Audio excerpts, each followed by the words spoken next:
Okay, good afternoon, everybody. My name is Kathryn Ciancia. I'm an assistant professor here in the history department at UW-Madison. And it's my pleasure to say a few introductory remarks about our speaker today, Zahra. Zahra is the Homer J. Livingston Professor of History at the University of Chicago, where she has taught since 2007. She's won numerous fellowships, including, of course, the MacArthur Genius Award, which she won in 2014. She's published key articles in the most important journals in our field, including the American Historical Review, Past and Present, the Journal of Modern History and Slavic Review, and she's published 3 books, and I'm not even including any edited volumes here. These are her 3 books on her own. Kidnapped Souls, National Indifference and the Battle for Children in the Bohemian Lands, which was published by Cornell in 2008. It won no fewer than 5 prestigious book awards. She then published The Lost Children, Reconstructing Europe's Families After World War II, which came out with Harvard in 2011, and won, among other prizes, the coveted George Louis Beer Prize from the American Historical Association. And most recently, in 2016 with Norton, she published The Great Departure, Mass Migration from Eastern Europe and the Making of the Free World. She is now at work on 2 new book projects. The first, which is entitled Against the World, Deglobalization in Interwar Europe, is under contract with Norton. And the second, The Great War and the Transformation of Habsburg Central Europe, which she will co-author with Peter Judson, is under contract with Oxford University Press. So watch out for both of those in the coming years, probably sooner rather than later, knowing Zahra, based on her productivity. She's not only gained scholarly prizes and recognition by the academic community, but she has also written articles for broader audiences who are keen to gain historical context for contemporary political developments in what sometimes feels like a kind of dizzying world in which we live. She's published, for instance, opinion pieces on the history of separating families, and she'll talk more about this tomorrow, and the deeper roots of both European and US immigration restrictions. And these have been published in venues like the New York Times, The Nation, Foreign Affairs, and most recently, The Daily Beast, which I would encourage you to read these articles too. So yesterday, my colleague Jennifer Ratner-Rosenhagen, who chaired the session, talked a little bit about the evolving intellectual projects that Zahra has been working on. So instead of repeat that information, I wanted to use this opportunity in my introductory remarks to the second lecture to say a few more general words about 2 specific qualities that I think have tied Zahra's work together really from the beginning of when she started publishing. So first, as an East Europeanist, one of the things that I've appreciated the most about Zahra's work is that she's assembled a really compelling case for why we should all take note of Eastern and Central European history. And as she explained to the graduate students this morning, who she met at 8:30, we had to change it because of the fire alarm, but everything worked out, and she kindly agreed to meet with the graduate students this morning and talk a little bit about her own personal and intellectual trajectory. She explained that this doesn't come from this kind of deep love of Eastern Europe as a nation, as a region, or Czechoslovakia, or any kind of commitment to somehow defending this area or making a particular case about it. But instead, it comes from an interest in certain questions that Eastern Europe allows us to explore. And for perhaps understandable reasons, Eastern Europeanists have historically often bracketed off their questions from those of Western Europe. Or they have felt in other cases that they need somehow to prove that Eastern Europe matters. And it matters because people in Eastern Europe are doing the same things that people in Western Europe are doing. And the problem with these 2 approaches, as Zahra's work shows us, is they separate out these areas into 2 different frameworks when actually the stories belong in a single framework. Or they reify the idea of East European backwardness, which is itself a historical construct. So Eastern Europe sometimes appears as a kind of also-ran, where ideas were always derivative and never generative. So while she's very careful to avoid triumphalist narratives about Eastern Europe, Zahra has traced how the many ideas, institutions, and policies that we associate with the modern world emerge from East European developments related to minority rights, international law, and assumptions about the role of the nation in the lives of ordinary people. In other words, her work has been driven by big questions that are of interest to scholars beyond the fields of Eastern and Central Europe, And she has used her knowledge of multiple languages, I think 5 and counting, and archives to illuminate them as fully as possible for a much broader audience. The second thing I want to mention, and again this came up a little bit this morning in our informal discussion, is that Tara's work has emerged from both intellectual and personal observations about the kind of questions that are at their core interesting intellectual questions that inform the world around us. They are driven, it seems to me, by an intense curiosity about other people's perspectives, as well as the kind of empathy that she spoke briefly about yesterday in relation to her admiration for the work of George Mosse. This morning in our graduate breakfast, she talked about the ways in which she has explored topics that piqued her academic interest. And in a very refreshing way, and I think that a way that's particularly refreshing for graduate students who are often struggling to figure out the kind of topics that they want to work on, she talked about the way in which it's often serendipitous events, as opposed to any kind of careful planning right from the beginning, that sometimes leads us to our topics. Part of this, she explained, is in the mentors that we find. And in Peter Judson, Tara had a formative and dedicated mentor as an undergraduate, as well as the surprising and delightful discoveries that we find in the archives. But it is also, I think, about the ways in which we take note of conversations and experiences we have in our lives where we are not in the archives, and we do not clearly have our historians' hats on. And maybe the real message here is we never really take those hats off. In any case, I think about the first few lines of Tara's seminal article in Slavic Review from 2010, in which she discusses the literature on national indifference. And for those of you who haven't read this article or can't remember the article as well as you would like, I just want to read those first few sentences of the article, and I hope it's not too strange for Tara to hear. You don't remember? Well, I remember them, so I just want to share them with everybody. So this is how she started this article in this very academic journal. Last Christmas, I convinced my father to dig up some old family letters. My grandfather, a Jewish taxi driver from New York, served in the US Army in Germany during World War II. He wrote weekly letters home to my grandmother, and I hoped that they might serve as a source of my new research project. In any event, I was curious about what my grandfather had to say about Nazi Germany. I was quickly disappointed, however. It turns out that my grandfather was more interested in declaring his undying love for his fatty at home and promising gifts of silk stockings than in analyzing political conditions in wartime Europe. The letters might as well have been written from Brooklyn as from Bavaria. The only proof I have that my grandfather set foot on German soil is a photo of him leaning against a wall in Bubenheim in the Rhineland, population 446 in 1945. On the back of the photo, he wrote, "Bubenheim, Germany, plenty close to hell." She continued, "Was my grandfather indifferent to the political dramas unfolding around him? He died when I was 8 years old, so I have no way of knowing. But reading those letters pushed me to think about indifference to politics and the broader issues it poses for historians."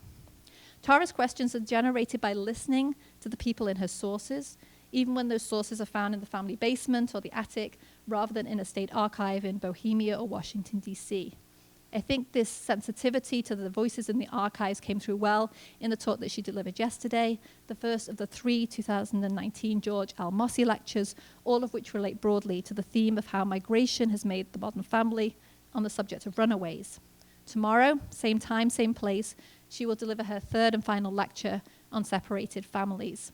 But today she looks at another group, single women, in a lecture that contains descriptions of sexual assault and violence. So without much further ado, please join me in warmly welcoming Professor Tara Zahra for the second of this year's George L. Mosse lectures. Today I'm basically talking about the second of what I call migration phantoms, figures that have dominated discussions of mass migration since the late 19th century that I argue reflect fears and fantasies about the ways in which migration has impacted the family and in the process, I would argue, have made the modern family itself. Although I was asked a very good question yesterday about how modern my story is, and that's something I want to keep reflecting on. I'm going to start once again in the very near present. Adventurous alone attacked. A New York Times headline summed up the predicament of the single female traveler in 2019.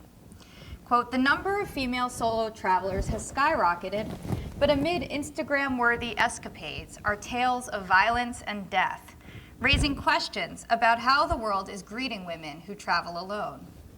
Brutal attacks on single female travelers, the Times opined, had revealed, quote, the enduring nature of gender violence worldwide, and laid bare how alone foreign travelers' cultural and social expectations do not always comport with local views about a woman's place in the world and whether she should travel at all. The moral of the story seemed to be that women should stay home. But more than that, that violence against women is a result of sexism out there in backward places where people don't share the feminist values of independent female travelers from the West. It's interesting because if you got all the way, down past the fold to the second page of the article, you learn that some of these violent incidents had taken place in places like Germany or Scotland. But the initial impression you get is one of danger in the third world.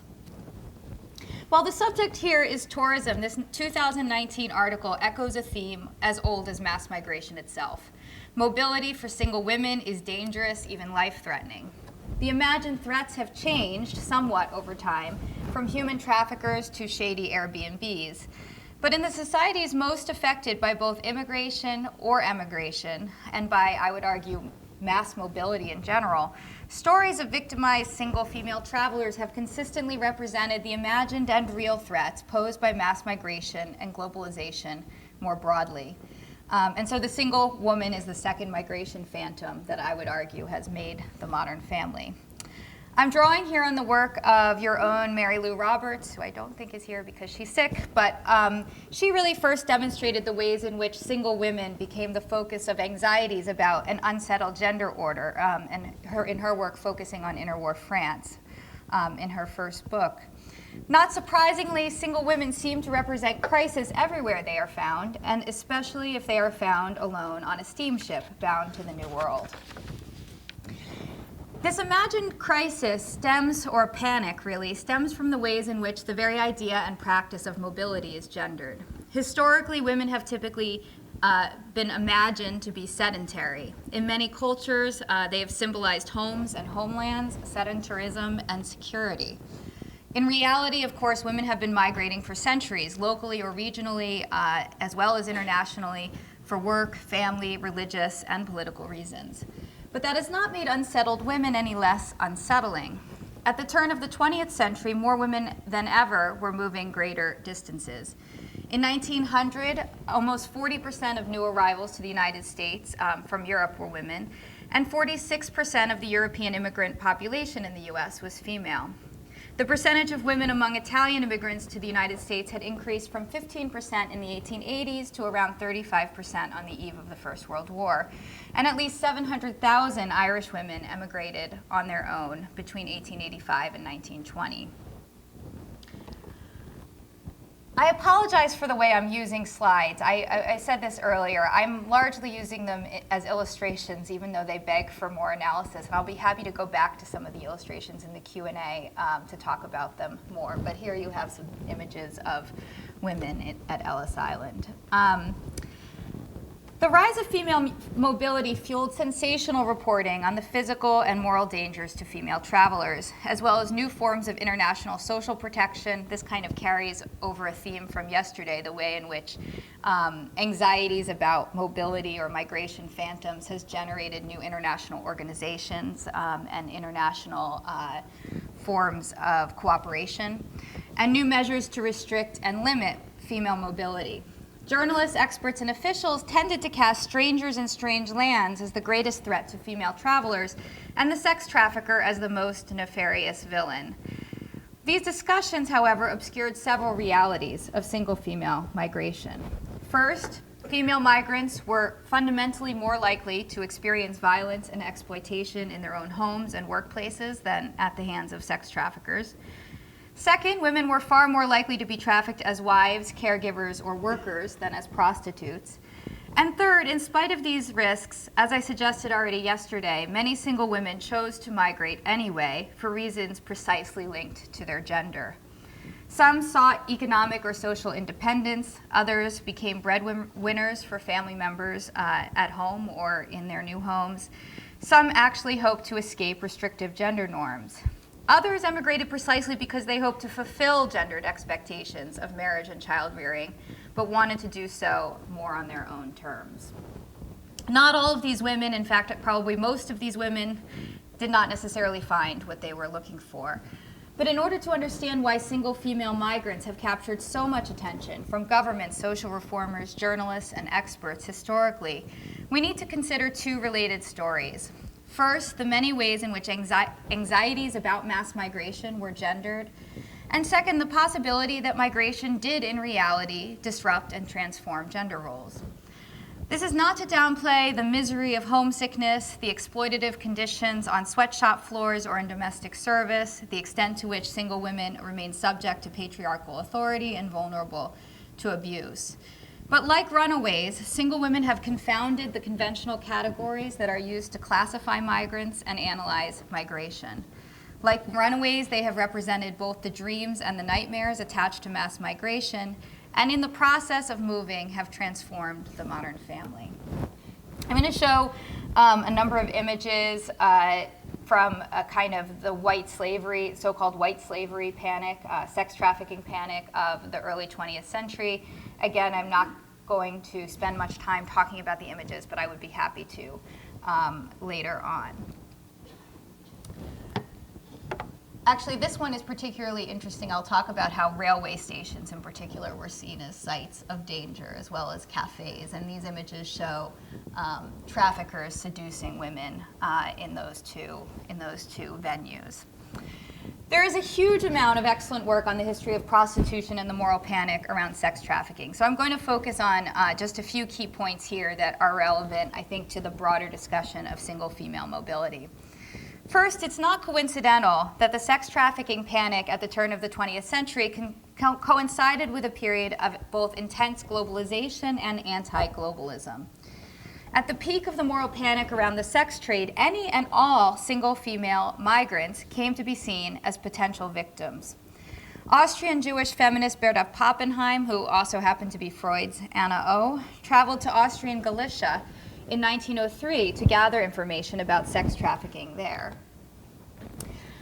And she claimed that the cardinal point of any campaign against the traffic in women is that emigration should receive the greatest attention. Every girl who leaves her hometown is vulnerable to all forms of danger and vice. One undercover investigation of conditions on steamships depicted some of those dangers and vices in lurid detail. An American female social worker, posing as a Czech peasant, reported to the United States Immigration Commission in 1909 that during her 12-day transatlantic journey in steerage, she, quote, lived in a disorder and in surroundings that offended every sense. She was revolted by the vile language of the men, the screams of the women defending themselves, the crying of the children. Worse than this was the general air of immorality, she wrote. For 15 hours each day, I witnessed all around me this improper, indecent, and forced mingling of men and women who were total strangers and often did not understand one word of the same language. She claimed that passengers and crew alike passed the tedious hours on deck and below deck seeking sexual diversion. While many encounters were consensual, she witnessed multiple sexual assaults and was herself assaulted. Several times she interfered and told the men they could be deported for their behavior. Mosse, she claimed, responded that, quote, immorality is permitted in America. Everyone can do as he chooses. Of course, the notion of America as a sexual free-for-all bore no relationship to reality for single women. In fact, one Irish emigrant in an oral history recalled that several women with whom she traveled who had been caught fraternizing with men en route to America on board the ship were deported for immoral behavior as soon as they reached Ellis Island. Beginning in 1891, the U.S. government barred migrants who were sick, suspicious, involved in criminal or immoral activities, under which prostitution was kind of immoral activity number one, or, quote, likely to become a public charge. And you might have heard about the likely to become a public charge clause because lately the U.S. government has revived it. It's still on the books to deny green cards to migrants who take advantage of public assistance programs like Medicaid and SNAP. For those single women not proven already to be prostitutes, the designation likely to become a public charge became a particularly useful and flexible tool of exclusion. Like the crime of vagabondage, which I talked about yesterday, it was based on the perception that a person might cause trouble or was going to cause trouble in the future, rather than something they had actually already done. And it was applied to almost all single women unless they stated that they were planning to work as domestic servants, particularly to women who were pregnant or had children out of wedlock. For example, Francisca Zahra, a Croatian woman from Fiume and the mother of an illegitimate child, was excluded as, quote, likely to become a public charge, although she was planning to live with her sister and brother-in-law in Minnesota who promised to support her. The real fear was not only that these women would become public charges, but that they would become prostitutes. And the pimp was seen as the greatest threat of all to single female travelers. He was typically coded as or presumed to be a Jew and was linked to both the dangers of globalization and mass migration. In an infamous expose of the, quote, of the so-called white slave trade published by McClure's magazine in 1909, for example, muckraker George Kibit Turner emphasized the global reach of sex traffickers. He wrote, "There are no boundaries to this business. Its travelers go constantly to and fro upon the earth, especially into spots where men congregate on the golden frontiers. They followed the Russian army through the Russo-Japanese War. They went into Alaska with the gold rush and into Nevada, and they have camped in scores and hundreds on the banks of the new Panama Canal." Organizations and individuals combating sex trafficking tended to portray female victims as innocent, passive, and ignorant. In the words of Berta Pappenheim, again, thousands and thousands of penniless, ignorant, gullible, and reckless women are continuously lured into the hands of sex traffickers and pimps. And anti-trafficking activists tended to depict travel itself as inherently dangerous. I told you the Travelers Aid Society would be coming back. The bulletin of the International Travelers Aid Society was filled with sensational accounts of predators lurking on every train platform, seeking out their next victims. And in the bulletin, the Travelers Aid Society wrote, "It is essential that the labors of the Travelers Aid Society should be principally directed to the saving of women and girls from the traps which are too often laid for them. Parents are asked to commit their daughters to the care of agents wearing the official badge. Girls are warned against the danger of asking advice or assistance from strangers." Typical kind of anti-trafficking propaganda from this period, the early 20th century. But what if we take a closer look at the actual services provided by the Travelers Aid Society? The fine print in the back of the bulletin. Suddenly it becomes clear that the realities were rarely as thrilling as advertised in the posters. In 1916, around 10,000 travelers were assisted by the Travelers Aid Society in Chicago. Most were provided with directions, helped to find a connecting train or bus, assisted in placing a telephone call, or directed to a nearby restroom or restaurant. Only 72 women received, quote, special protection from vicious and undesirable persons. As other scholars have amply documented, the moral panic around trafficking obscured a less palatable reality. Many women supposedly lured into sex work actually left home voluntarily, and many had already been prostitutes at home. Without rehashing what I think is really a false dichotomy of whether these women had agency or were victims, because the answer is clearly both, we can say for certain that many did not wish to be rescued. In 1913, for example, the Austrian government created a special bureau of Vienna's police department to investigate sex trafficking allegations. These allegations often came from parents who reported their daughters missing and from officials who were working in port cities. But quite often, the ensuing investigations turned up very different stories. In 1912, for example, Olga Koprivets's father contacted the Viennese police, claiming that his 20-year-old daughter had been kidnapped and was being held captive in a brothel in Croatia. He requested that the police liberate and repatriate her. But when local police caught up with Olga, she insisted that she had entered the bordello of her own free will and could leave when she wanted to. Quote, "I absolutely do not want to leave the brothel because I am very satisfied here," she declared. In another instance, port authorities in Hamburg alerted Austrian officials to the case of Marie Klimek, detained while traveling with a suspected sex trafficker. When police followed up with Marie's mother at home, however, they learned that Marie had emigrated willingly. Agnes Klimek testified that she very happily gave her daughter permission to emigrate to America with the name Lajouk, and that she was in general very happy that the girl had gone away, since she was already completely ruined and had only caused her shame. Marie was clearly not the ideal victim port authorities imagined her to be. But reality did not dampen the passion of anti-trafficking crusaders. To the contrary, governments increasingly limited female mobility in the name of protecting women, both through legal action and social policing. Women who wished to emigrate from Austria-Hungary, for example, typically had to acquire a certificate of good moral conduct from their local police station in order to obtain a passport, something men did not have to do. In 1907, an Austrian law stipulated that employment agencies were to keep special records of the employment of all women under the age of 24, and the following year, a law required that any immigrant under the age of 18 had to be supervised by a government-appointed guardian. After the First World War, these restrictions on female mobility became tighter. In Hungary, beginning in 1928, women between the ages of 14 and 40 were not allowed to obtain passports to go abroad unless authorities approved of the bona fides of the employer. In Poland, women under the age of 21 could not emigrate unless they were traveling to the home of a guardian. Single women were prohibited altogether from emigrating to Mexico, Cuba, Uruguay, Argentina, and Brazil, and no passports were issued for Jews with so-called ritual marriages. In some cases, the very social institutions that were created to protect single female travelers from sex traffickers ended up exploiting them.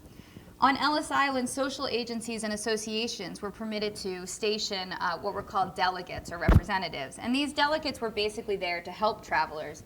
They were to serve as their advocates, represent them in the case of deportation proceeding, and protect them from falling into the hands of exploitative landlords or sex traffickers. They were also empowered to assume temporary legal guardianship of women traveling alone. And some of these organizations also served as employment agencies and managed boarding homes, which often became the very first stops or first homes of newcomers. Where are we? Yeah, okay, this is the Board of Special Appeal in Ellis Island, which is sort of the local court that managed deportation proceedings. In 1903, the Ellis Island Board of Inquiry launched an investigation into the Austro-Hungarian home of New York City after receiving multiple complaints. And this was one of those organizations that had a delegate on Ellis Island. The home was barred from Ellis Island when the investigation revealed that it was confiscating girls' wages, detaining them against their will, and preventing them from reaching their friends and family members by confiscating the addresses of those people that they were trying to reach. Katarina Fedak testified that she had been taken from Ellis Island to the home, compelled to purchase new clothing for $5, and then placed in a job as a bakery servant. Her wages were confiscated by the management of the home. After 3 months, she found a new job and tried to move out, but the Austro-Hungarian home refused to give her the wages she was owed, and telling her that she had to stay at the home in order to get her money. When I insisted, I was told that in case I don't get out, they will call in a policeman and have me arrested, and I will be sent back to the old country. It was no wonder that Katarina wanted to move out. An employee testified that the women were forced to sleep 3 to a bed in an overcrowded attic. The ceiling of the rooms leaked when it rained, their beds were infested with bed bugs and fleas, and they were often served rotten meat for dinner. Here, it seemed to be the Austrian government and not pimps who were trafficking in female labor. And this struggle between the Austrian home and Ellis Island went on for over a decade, actually. It kind of became quite a scandal. We're accustomed to seeing wartime migration as fundamentally different from the mass, what's typically seen as the mass labor migration of the late 19th century. But the phantom of the single female migrant continued to follow Europeans through the upheavals of the First and Second World Wars. During the First World War in Austria, for example, charitable organizations and government officials quickly mobilized to create special homes for single refugee girls and women in Vienna, Prague, and Bohemia, fearing that such women were morally and physically endangered. Officials provided gendered relief to these refugees in the form of special convalescent homes, maternal and infant welfare clinics, soup kitchens, and handicraft schools where refugee girls could keep their fingers busy and avoid the, quote, danger of physical atrophy and moral derailment that's ostensibly threatened them as refugees. With the mass displacements of the Second World War, concerns about the moral consequences of female mobility intensified further. French and Belgian officials, for example, worried about the sexual virtue of single women who had volunteered or been drafted to work in German factories during the war. These women were already suspect in terms of their national and political loyalties, especially those who had volunteered to go work in Nazi Germany. And sensational reports soon circulated of alleged orgies with Russian men and babies tossed into trash cans. A French social worker in Berlin despaired, quote, maternal instinct among some of these creatures is completely dead. The sale of children to the Germans is a frequent practice, and according to the latest information, a child is worth 700 marks. To address such concerns, the United Nations implemented a gendered rehabilitation program in refugee camps after the war ended. And basically there was a kind of consensus among these social workers that mobility itself had kind of damaged the femininity of refugees, and that rehabilitation entailed kind of the reinstantiation of more traditional gender roles. In 1948, child care officer Vanita Lewis introduced home economics courses at the Glousterhausen children's camp in Germany in response to what she perceived as an alarming lack of domestic skills among refugee girls and young women. She wrote, few of the girls have had opportunity for education in homemaking. The girls do not know how to scrub floors and wash pounds and pounds of clothing. When the girls go out from a Glousterhausen, they will be thrown together with people in communities who expect them to have accomplishments similar to those of other girls and women. They will not be excused for having lived in DP camps and child care centers during the war years. This moral panic about the sexual morality and domesticity of single female migrants and refugees obscured another uncomfortable reality of the early 20th century, and I think possibly of today. Far more women were trafficked for marriage than for sex work.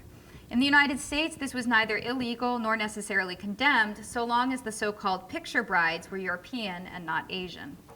In the aftermath of the First World War, in the midst of a wave of anti-Japanese hysteria in California, Japanese picture brides became a focal point of anti-Japanese agitation. Picture brides were targeted precisely because they purportedly represented a racial and economic threat to the white population. An article in the Seattle Star reported with alarm, "It is these brides who rear 5 children to every babe born to American parents." A highly ranked immigration official was quoted, "Even in our midst, the Japanese is a thing apart. He might as well live on the planet Mars so far as his assimilation is concerned." Japanese picture brides were not only construed as a racial threat. The very practice of, quote, marrying by picture was supposedly anathema to American values, an emblem of the oppression of women, at least when the brides were Japanese. The picture bride panic thus reaffirmed a purportedly American ideal of family and companionate marriage. The Washington Times asserted in 1920 that Japanese picture brides were essentially slaves of their husbands. Claiming that upwards of 100,000 picture brides had entered the United States already, the paper reported, "What alarms patriotic Californians is the uncanny fertility and industry of these brides, their ignorance of American ideals, their willingness to slave from morning to night for their husbands, to bear children without rest, and to live uncomplainingly without any rights and privileges which we believe are due to women." The outcry in the US about Japanese picture brides was so great that the Japanese government ultimately agreed to stop issuing passports to picture brides in January 1920. Contrary to sensational reporting, however, the number of picture brides between 1912 and 1918 averaged around 650 each year, a far cry from 100,000. But what was considered backward, archaic, and an anathema to American family values in one context was deemed both romantic and pragmatic in another. The US press, government, and social welfare officials responded very differently when the picture brides came from Europe. In 1920, for example, the same year as the crisis of around Japanese, or panic around Japanese picture brides, representatives of the Travelers Aid Society, whose mission, as we've seen, was to save female travelers from sex trafficking, proposed that many more European picture brides should be imported to the United States. The San Francisco Chronicle summarized their plan. The idea is a new one, and if adopted, would open up a thriving industry in matrimonial agencies in seaport towns, as the war has caused a dearth of men in Europe. With the picture bride habit applicable to European and British women, no man in the United States would need to go without a wife. He could select a photograph at the nearest matrimonial bureau, marry it, and send for his wife by the next boat. These are Greek picture brides upon arrival. When actual picture brides arrived by the boat full from places like Armenia, Greece, Italy, and Syria in the early 1920s, newspapers tended to cover the first encounter of the brides and their husbands as a romantic human interest story. In 1921, a New York Times feature entitled "Here Comes the Picture Bride" began, "Romance is not dead in New York, not while picture brides come in on each boat. Isoldas and Guineveres from Czechoslovakia and Italy getting shipped across the ocean to their destined, though unknown, husbands." The author wrote approvingly that this practice saved European peasants from the sad fate of becoming an old maid in countries where men had been killed off by war. Quote, "To this day, Civil War old maids still linger south of the Mason and Dixon line. Those poor dears' social and economic codes of self-made marriage did not allow them to be addressed and shipped to a husband in a war-spared land where husbands were plentiful. But for the peasant girl of Europe, the arranged marriage is a natural destiny." Picture brides were also preferred by immigrant husbands, the reporter claimed. Immigrant men did not want to marry an American girl, quote, "a creature who does not know how to cook your dishes, believes not in the evil eye charm that hangs around your neck, and doesn't know the basic principles of waiting on a husband and treating him respectfully." When another cargo of picture brides arrived in New York City in 1922, the Times again reported approvingly, "There's romance and adventure in a courtship like that, and most women like that sort of thing." The couples walked away hand in hand, smiling happily, decorously chaperoned by representatives of the Travelers' Aid Society and other organizations concerned with the safety of immigrants. Of course, many women did willingly become picture brides, whether out of desperation or in the hope of making a better life. Their stories were not unlike those of the trafficked girls who did not wish to be rescued, but the decision did not necessarily lead to romantic bliss. In 1896, Rachel Kaloff came to the United States from Russia as a picture bride. Her story is extraordinary, and she's written a memoir, which you should definitely read. While the marriage was arranged by family members, she saw it as her only possibility to escape an abusive family and start a family of her own. "No other avenue was open to me. I was already 18, and time was against me," she recalled. But nothing could have prepared her for what awaited her on the other side of the Atlantic, where she became a homesteader in North Dakota, raising 8 children in harsh and primitive conditions under close watch of her Orthodox mother-in-law. In 1923, Mrs. K came to Honolulu from Korea to marry. She made the decision to, quote, "send her picture on her own. Always I heard Hawaii is a free place, everybody living well. I wanted to come, so I sent my picture." But when she arrived in Hawaii and saw her husband for the first time, her heart sank. "I came to Hawaii and was so surprised and very disappointed because my husband had sent a 25-year-old picture. He came to the pier, but I see he's really old. My heart stuck. I was so disappointed." She married him anyway because she didn't want to return to Korea, but didn't speak to her husband for 3 months. Her husband didn't speak much either, she recalled, because he was drunk most of the time. But after 3 months, she made her peace and lived with him 34 years until his death. Mrs. K and thousands like her chose to come to the U.S. as picture brides and made the best of it. In other cases, however, family members arranged those marriages without the knowledge or consent of the bride. One young woman arrived at the home of her cousin in Waynesboro, Pennsylvania, from Galicia in 1907.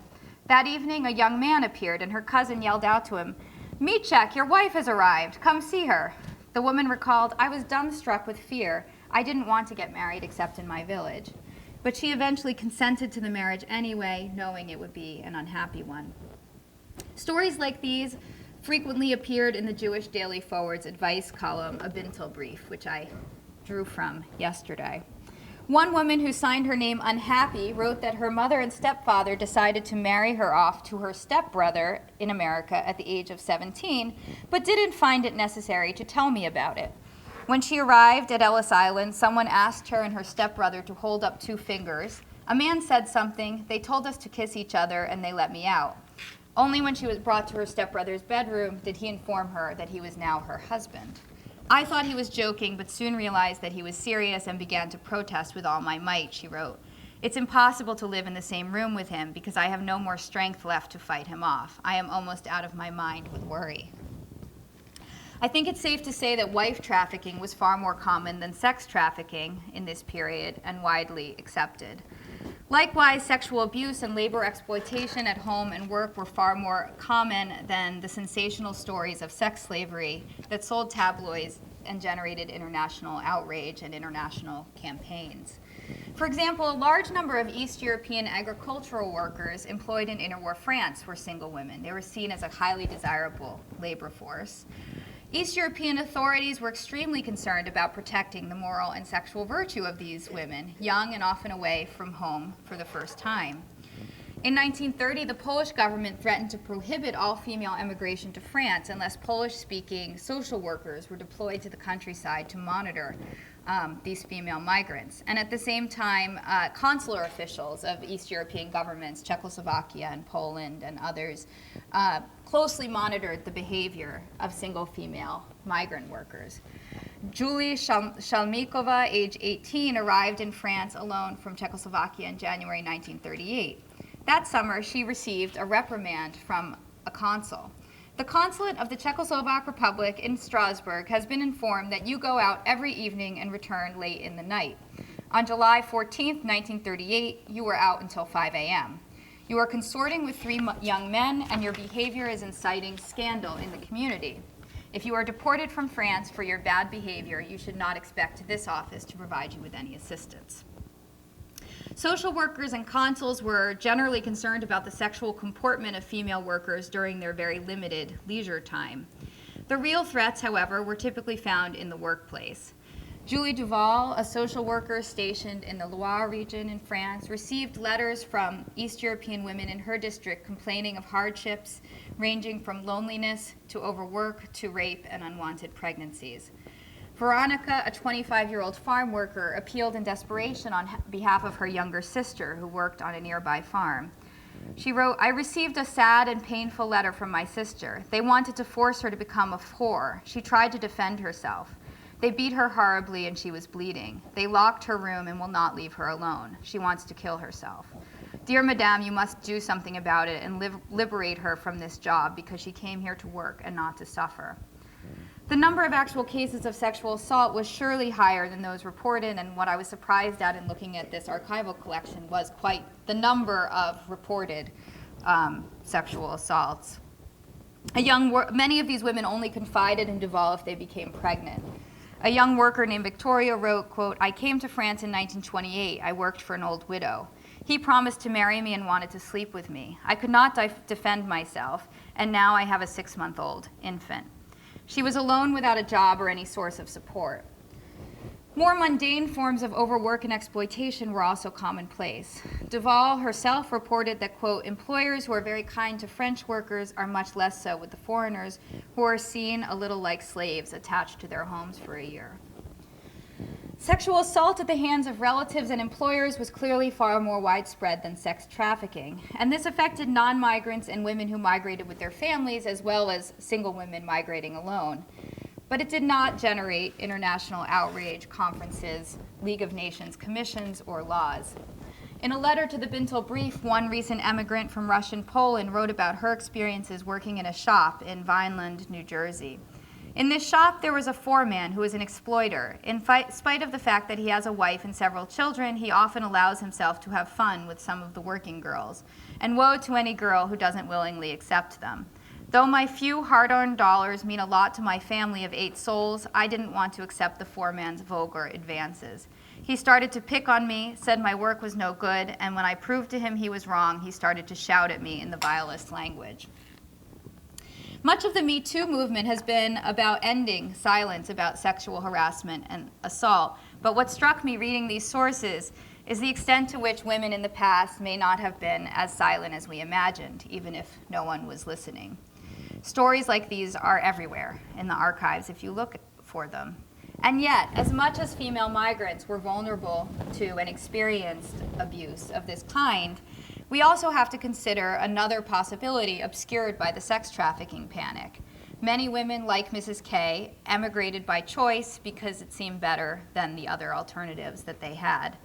Mrs. K ended up a successful businesswoman in Honolulu. With her husband, she managed a laundry, a boarding home, and a vegetable farm. Finally, she was a landlord who built and managed multiple apartment buildings. She did not regret her choice, nor did Rachel Kaloff, looking at her back on her life, express regrets. She wrote in her memoir, "Now at age 60 and thinking back through this history, I feel a satisfying pride in myself. I stood shoulder to shoulder with my husband and proved capable in meeting the challenges when so many of the settlers failed to survive. I took life as it was presented to me and then did my best to improve it." Back to Rachel Kaloff. For some single female migrants, mobility did allow some freedom to determine their own futures, or at least a degree of economic independence that they would not have had at home. Martha Teichman was another one of these women. She emigrated to America against her family's wishes after breaking up with her fiancé at home. She didn't see much of a future in the small village outside of Dresden where she had grown up, the youngest of 6 children. So she landed in New York in 1909 following a friend and became a domestic servant. Her first employer, Mr. Hullig, made unwanted sexual advances. After her brother's death in 1911, Martha left her job and returned briefly to Dresden. But after only a few months, she decided to return home to New York, where she found a new employer. A few years later, her mother got sick, and Martha's sisters resented that she wasn't home to help and commanded her to return home. But she refused to leave her job. She wrote to her father to explain, quote, "I want to have something in the end, so I also take nothing and stand proud. Perhaps I will regret it later, but I can't do otherwise." Instead of going home, she sent money. "If my sisters Ida and Lena feel offended that I went away, it doesn't make things better. Forgive me, Father, and try to understand me. I can't do anything differently." In the decades that followed her emigration, Teichman maintained extensive correspondence with family members and friends in both East and West Germany and supported many of them, including her sisters. She became a U.S. citizen in 1926 and had a long-term partnership with a Chinese immigrant who she couldn't marry because she would have lost her own citizenship. Her mother lived until 1965, but Martha was not home to bury her. But over the course of 50 years, her letters reveal that she was proud of her independence and proud to support her family members across the ocean. Bridget Devlin had a similar story. She emigrated alone to the United States from Ireland in 1923. Her mother was so desperate for her daughter not to go that she hid her steamship ticket. When Bridget first arrived, she recalled, "It didn't feel too good at all. No, I was almost going to go back again. Oh, I was homesick. It was terrible. But then I got a job working in a family. They were, kind of nice to me, and my future husband used to come about twice a week and say hello." She recalled that she decided to come to America because, quote, "we didn't have anything to do in Ireland. There was no work, and you didn't want to be poor all your life. You could have married an old farmer if you wanted to and stay there for the rest of your life and work on that old farm. I could have done that. But I wasn't about to do that, so I said, goodbye, I'll see you later." It would be a mistake to project contemporary feminist values onto these women, even if some sought a degree of choice in searching for a spouse, or were looking for adventure or freedom from the constraints or boredom of village life, or an escape from unhappy family situations. Most hoped to and did eventually marry and raise their own families. For example, the hundreds of thousands of Irish women who emigrated alone to the United States were actually much more likely to marry and have more children in the U.S. than at home, where there was a pattern of late and restricted marriage dating back to the Irish famine. Emigration, for them, represented their best chance of establishing independent households. Like Bridget, most experienced emigration with conflicted feelings, regret and sadness combined with excitement, loneliness and homesickness combined with pride at being independent. But however we look at it, gender was fundamental to these women's decisions to emigrate and to their experiences of migration. It was also central to the public response to these women. The single female migrant, like the runaway, was both a reality and a phantom. the panic around single female migrants in the early 20th century painted a singular picture of a threatened and victimized female migrant headed toward moral ruin. Crucially, this panic obscured some of the darkest realities of women's experiences. Violence that did not take place on train platforms at the hands of strangers, but at the hands of employers or relatives. But the singular focus on sex trafficking also ignored the large-scale traffic in wives. But it also did conceal an element of choice involved in many women's decisions to emigrate, the extent to which they subtly challenged gendered social expectations back home and in their new lands, whether or not that was actually their conscious intention. Like runaways, single female migrants made the modern family. On the one hand, by setting out on their own, they defied expectations that women be sedentary and dependent. In many cases, these women acquired financial independence and supported their families. But single female migrants also made the modern family as phantoms. They became emblems of the moral and social dangers of globalization. Like runaways, they were phantoms against which models of the family, and in this case femininity, were defined. States, experts, and reformers responded to the upheaval of mass migration and globalization with attempts to resettle women, and with them, the families and gender roles that had been unsettled by their movement. Thank you.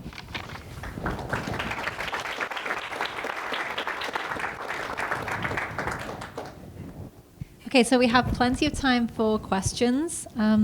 So please raise your hand and I will pass the microphone around. Mark? A very short question. Why do you distinguish between wife trafficking and sex trafficking?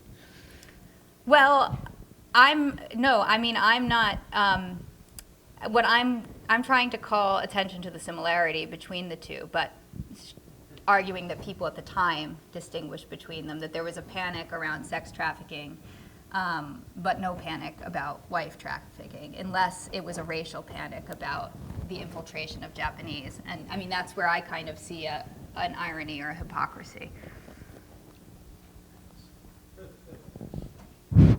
Yeah, I was going to say, this question of government or consular officials following up on their citizens after they went abroad, it isn't quite as outlandish even today.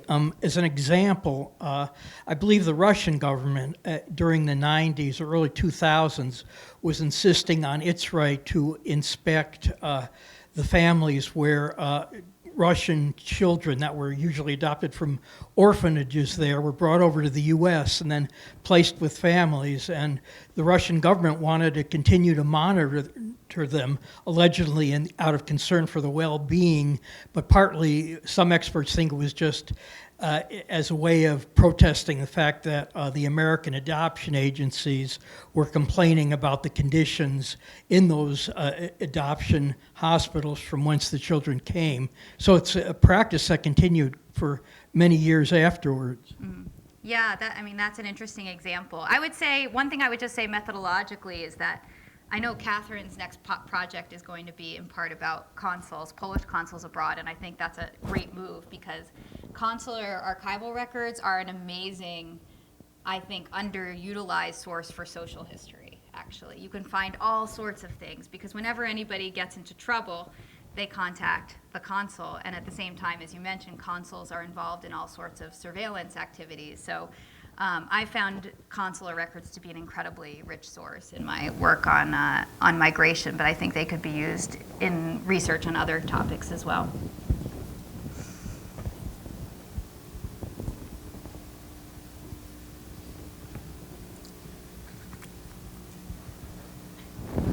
Hi.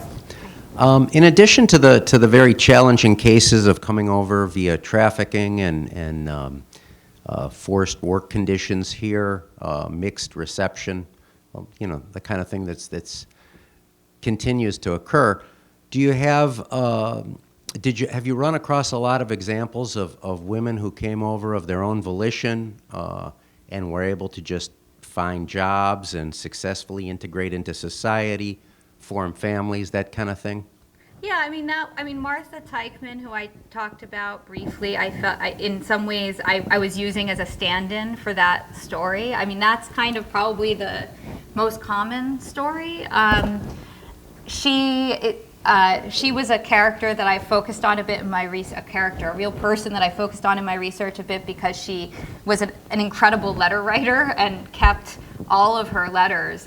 We have all of her letters from 1909 to the night when she died in the 80s, and so you can get a very rich portrait of a kind of success story in that respect. But I think there are many millions of others like her who didn't necessarily leave the same kinds of records, most of whom, as I said with, the case of the Irish women, ultimately married and had families and kind of normal lives in the United States with all the ups and downs that entailed. So I think that probably that would be the most common story, but it's not the one that has gotten the most attention.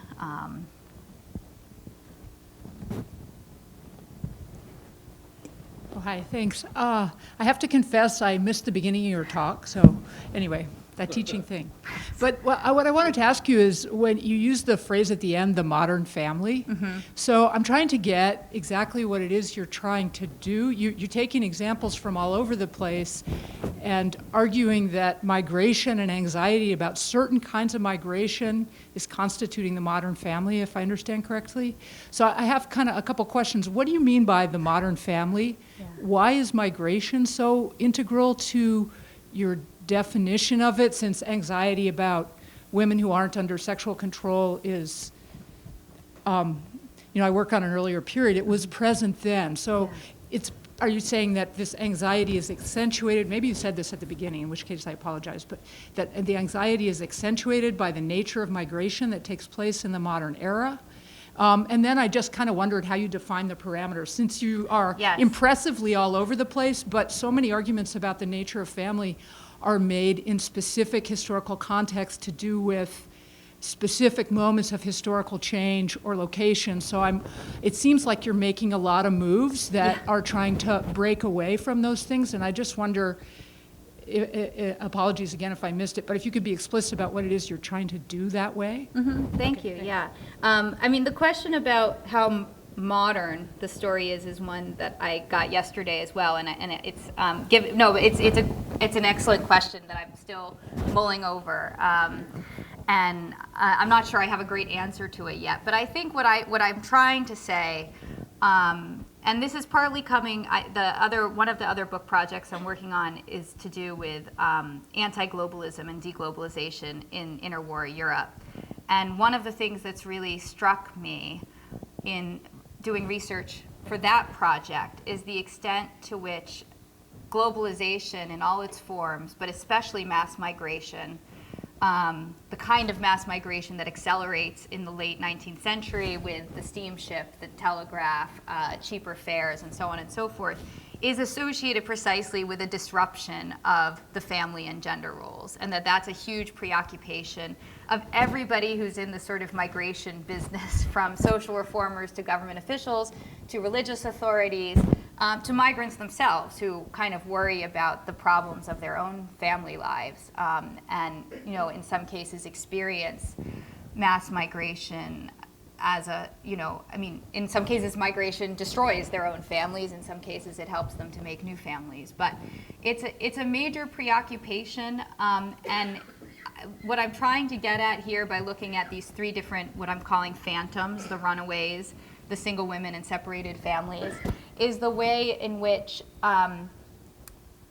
these are all three of them are both real phenomenon, real things, but also become subjects way beyond their numerical significance in debates not only about the family and migration, but about globalization more broadly. And I think both the reality of unprecedented numbers of women moving on their own, or people running away from their families, or families being separated, reshapes families very dramatically. So, that when I'm saying the modern family, I mean the actual ways in which families are made and unmade through the movements of these particular groups. But also makes the modern family as a specter, a phantom that people, reformers, journalists, government officials, and ordinary people are grappling with, defining themselves against or with. Now, you could say the same thing, the modern family is constituted in that way in all sorts of other realms as well. I'm a scholar of migration, so that's kind of where I've focused my energy, and I think I also hope I'm contributing something to a broader discussion of the history of globalization, which has tended to be written in a very ungendered way, focusing on political economy, on international institutions at a high level. So one of the kind of underlying impetuses behind this project and some of my other work is really to see, is there a way of writing a history of globalization that actually puts sort of people at the forefront and that is gendered? And this comes a little bit, Lynn Hunt wrote a book called What is Global History not long ago, where she sort of makes this point about kind of what are we losing in the shift toward the global, and I hope I'm responding in some ways to that call. You're absolutely right, I'm moving all over the place. And that's been a general trait of my research lately, although this is really extreme, and it partly just comes from the nature of how this project evolved, which is that I was asked to write 3 lectures, and I sort of, rather than going to the archives to, with a project in mind about a particular place, I started pulling examples from my previous research, which both means that it's a bit all over the place, but also means, if you were kind of listening closely, I think 95% of the examples are migrants from Central and Eastern Europe.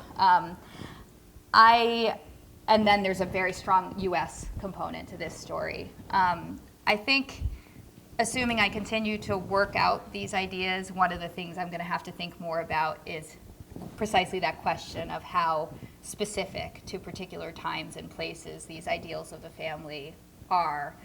And I hope I'm going to get at that a little better tomorrow, because where, at least in terms of change over time in some particular contexts, where I'm going to talk about separated families from the late 19th century to the present.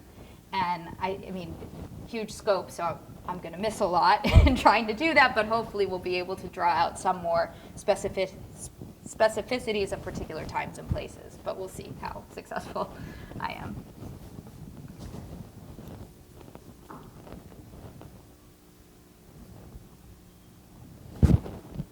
I found it very interesting when you pointed out in an aside that some of these women might actually be looking to, in a way, fulfill their gender roles, only with more freedom, so that the disruption, it's not just this black and white thing. We're looking to do something different, but really moving towards what they see as their roles, but on their own terms. And do you have any sense how much of what you've encountered might fall into that rubric? My strong suspicion is that that's probably the majority. That's probably the most common story for the period I'm looking at, and maybe even for the present day. The examples I have of women who sort of remain kind of gender rebels, in the sense that maybe they don't marry, they don't have children, they continue to live independent lives till their death, are a minority, I would say. Nonetheless, I think something important is happening when women from small villages in Eastern Europe say to their parents, no, I'm not going to marry the person you chose for me. I'm, going to go to America and make my own way, it's maybe a bit unfashionable. I think about like the old debate about whether World War I was good or bad for women. It's kind of like, not a silly debate, it was an important debate at the time, but I think it's become kind of passé to sort of talk about whether something was good or bad for women, for good reasons, because it's always complicated. But I kind of want to say that mass migration of single women, it had a real effect. I think, in challenging certain norms, and is probably an important but maybe underappreciated part of the story of,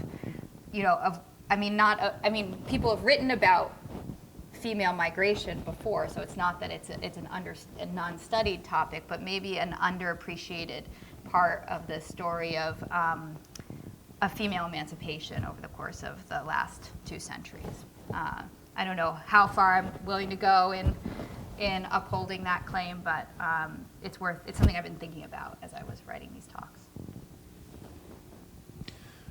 Back to a couple of questions ago, it seems you focused on the few very sad cases in contrast to the massive happy ones. Well, maybe.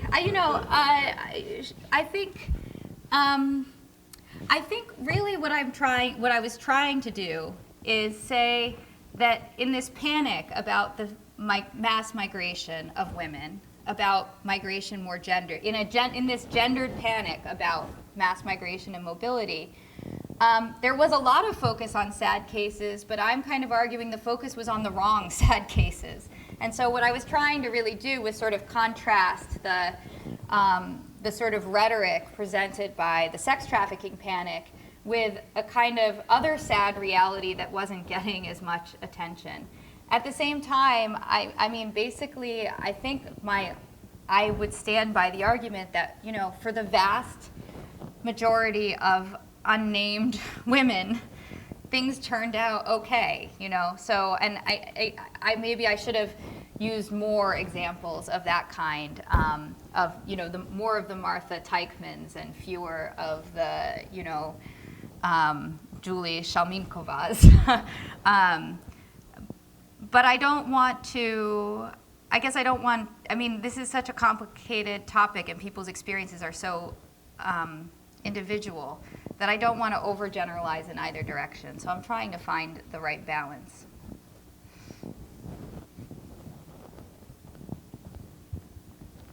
Maybe I'll take an opportunity just while there's a bit of a lull to ask a question as well. So I was struck by the sort of comment that you made about the Me Too movement and how it's really interesting to see that, we think about these silences in the archives, but actually if you go looking for things, you can actually find women who are speaking up about their experiences of sexual violence and assault. I wonder if you could say a little bit more about the sources in which you're finding those stories. And I'm wondering as well about sort of silences and silences, right? You may find that they're talking in those sources about certain experiences that they're having, but that doesn't mean they're also not censoring other things that happen to them that they don't feel able to speak up about. So I wondered, it's a kind of tricky methodological question for anybody who is researching sexual violence, rape, things that people in the past and this continues in the present are uncomfortable talking about for various different reasons. Could you sort of reflect a little bit in terms of methodology and sources when looking at these very intimate and very distressing topics? Yeah. I think you're right that there are silences and silences. So on the one hand, I personally was surprised is the wrong word. Sometimes you know something, but you're still surprised when you see it in the archives. Maybe surprised by the frankness with which women were talking about experiences of sexual violence and assault in these sources. And the kinds of sources in which I found those sorts of discussions tended to be these appeals to social workers, sometimes to consuls, less frequently since consuls were men. So I think it's less common to find these kinds of disclosures in sources in which women are talking to men than in which women are talking to women. Sometimes in private correspondence, and sometimes in sources like the Bintel brief, it's a kind of an advice column where somebody's seeking advice, but also maybe publicizing their fate in an anonymous way. The silences within the silences, I think, concern the way in which women can frame their stories and other stories that don't come about. For example, I think by necessity, the only way they can speak about any kind of extramarital sexual encounter in many of these contexts is as victims. So I've never seen, I haven't seen any sources of women writing to the social worker and saying, I had an affair with so-and-so and I had a good time and, now I'm pregnant, but I mean, there's certain things that can't be said. So there is a space, I think, for a language of victimization, maybe more than I expected, but there is less space maybe for other kinds of stories about sexual encounters. And I'm sure there were all kinds of sexual encounters in any kind of context in which women are being shipped off to farms to live with families. There's going to be probably a whole range of types of sexual encounters. So I think the range of stories we find and the way in which women are able to tell their stories is quite limited. That's just one thing that comes to mind, that has come to mind. There could be other things that I'm not as attuned to, and I'd be interested in talking more about that with you or others. Other questions? Okay. Anybody we haven't heard from yet who wants to ask something before I? Okay. It's not the best job for a pregnant woman to waddling around the room. Thanks. Yeah, I was wondering to what extent were laws of the regime of primogeniture, did that act as a stimulus for either immigration or running away? I mean, the fact that the eldest offspring would receive the property and the others were generally left with next to nothing? Yes. I mean, especially in places like, both primogeniture, but also also in contexts where the laws basically required the equal division of property. People were often left with such a small piece of land that they couldn't sustain a living. So that too was an impetus to emigrate in order to raise some funds in order to buy more land or another cow, or just to find a better economic alternative elsewhere. So either way, I would say you have a stimulus to emigration.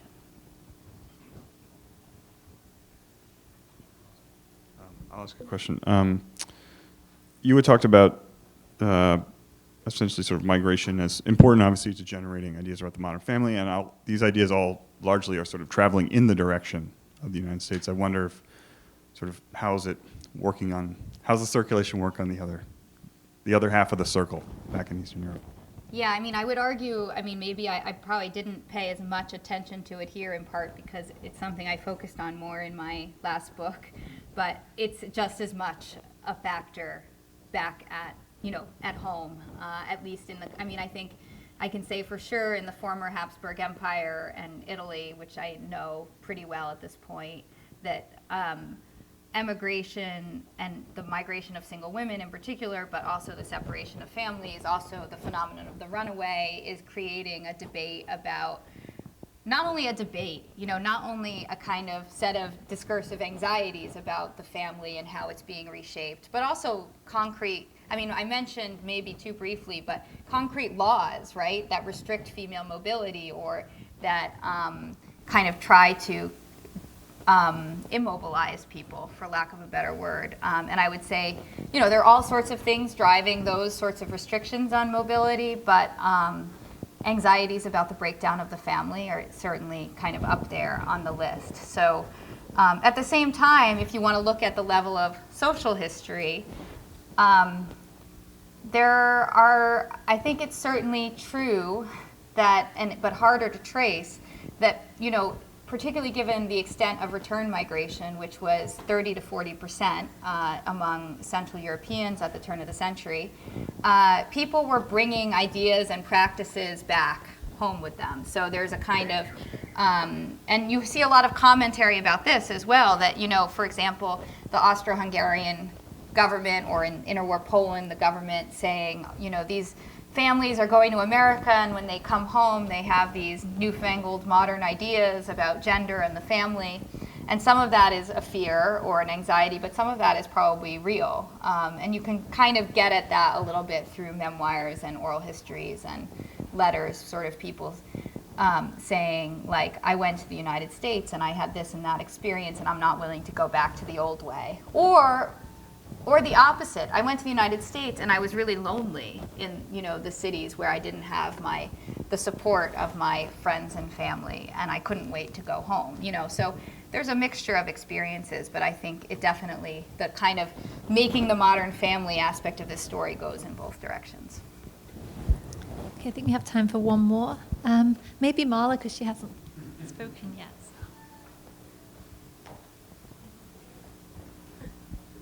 Thank you for your talk. I look forward to tomorrow's talk as well.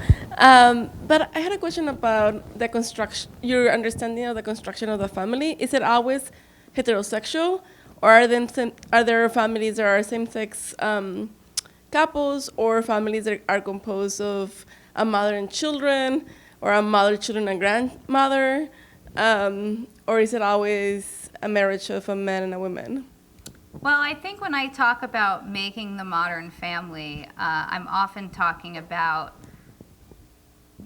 the construction of ideals of family that are quite traditional and heteronormative.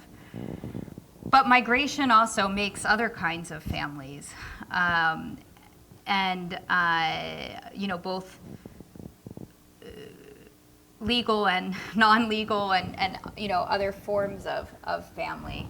It's harder, for example, to kind of talk about how migration, actually, one thing that I haven't looked at, but we were talking about last night a little bit, is the way in which migration, if we want to include internal migration in particular, sort of migration from the countryside to cities, has been a vehicle for the creation of kinship networks among gay people who were rejected by their families, right? So that's a kind of way in which migration, internally has made families in different ways. So I think, I think it would be useful to think more about that, how to kind of incorporate that insight into because I think what you're saying is also part of the story. People are migrating and making all different kinds of families, even if they're not recognized by law or by officials, or even if they're seen in some cases as undesirable families. So I think you just gave the answer to a different question I wanted to ask, but it's something I noticed in your first lecture and now in this lecture, that many of the people who are migrating are coming from peasant rural backgrounds. And I'm wondering if some of the motivation behind it is not to go to a city, where certainly around the turn of the century, before and afterwards, that in itself was a myth, the urban myth of much more opportunity. And if that's the case, it seems to fit into a much larger pattern of migration than including the internal migration that you just mentioned. So I think you might have already answered the question, but. Yeah, but I do think what you're saying is important. Somebody did ask yesterday, somebody said, does it make sense to talk about hippies? Was it you? Yeah, right. You asked the question, right? Does it make sense to talk about hippies in the same breath as we're talking about international migrants? Now you've kind of made the case in the other direction. I think it really does make sense to talk about internal migration and international migration together. Not to say that they're the same, but very often with these, in particular with the kind of Central European migrations that I know best, people migrate first to cities and then to abroad. Not always. So there is some networks, directly from the Polish countryside to Chicago or whatever. That happens as well. But there's a lot of movement, for example, like say first to Vienna or first to another city and then abroad. So they're always kind of related to one another. The other thing that's kind of interesting is that governments that were anxious about immigration, and particularly about the effect of immigration on the family, often had a very strong anti-urban bias, and that was a big part of their fears about immigration, was that people were going from the countryside to cities, and they wanted to steer immigration more toward the countryside. So remember those peasant girls who were going to the French countryside. The Polish government much preferred that to Polish girls going to the United States, where they would end up in cities, even though I think when you look closely at the sources, it's not clear that they fared much better on the French farms than they would have, as domestic servants in Chicago. But there was a kind of deliberate effort to shuttle immigrants toward rural areas if possible, even toward South America rather than North America, because if the migrants who went to South America were more likely to end up on farms, for example. So that's a big piece. There was also kind of an effort in Eastern Europe to a kind of preference in the height of the kind of anxiety about immigration to keep people within Europe rather than going overseas, because they would be more, the idea was they'd be more likely to return home. So there's all sorts of ways in which these different forms of migration not only do relate to each other in reality and kind of social history, but were kind of played off of one another by policymakers who were thinking consciously about population politics and managing population and the effects of emigration.